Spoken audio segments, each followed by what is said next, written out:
하지만 저자는 이 이야기에 의문을 제시합니다. 이 대결에서는 하늘이 두 쪽 나도 이길 수 없다고 예상되던 약자가 기적적으로 승리를 거두었다.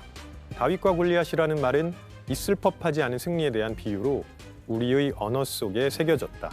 다윗과 골리앗 사건에 대한 이런 설명 대부분이 틀렸다는 것이 문제다. 자, 저자는 과연 어떤 부분이 틀렸다고 말하는 것일까요? 지금부터 하나씩 파헤쳐 보겠습니다. 골리앗이 블레셋 군의 대표로 나오던 시점으로 다시 되돌아가 보겠습니다. 골짜기에 내려온 골리앗이 이스라엘 군에게 이렇게 외쳤습니다. 너희는 한 사람을 택하여 내게로 내려보내라.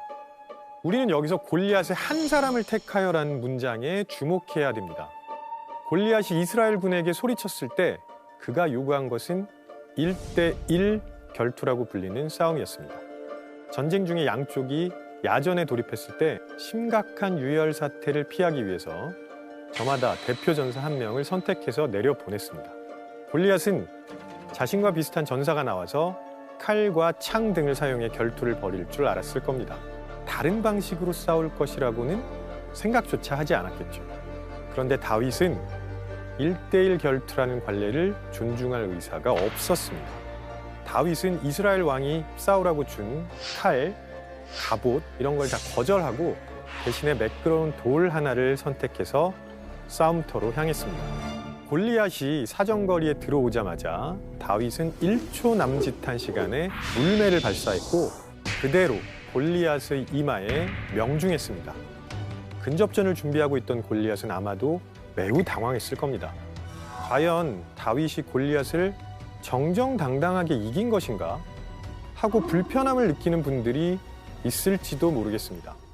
우리가 이렇게 생각하는 이유는 모든 게임이나 결투는 정정당당하게 해야 올바르다는 착각을 하고 있기 때문입니다.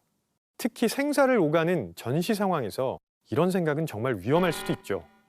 그런데 이런 생각이 우리들에게 뿌리 깊이 박힌 이유는 중세 유럽의 기사도 정신에서 많은 영향을 받은 것이 아닐까 생각이 됩니다. 중세 기사들은 정정당당하게 미리 정해놓은 절차를 따라 결투를 하는 게 몸에 배어있는 사람들이었습니다.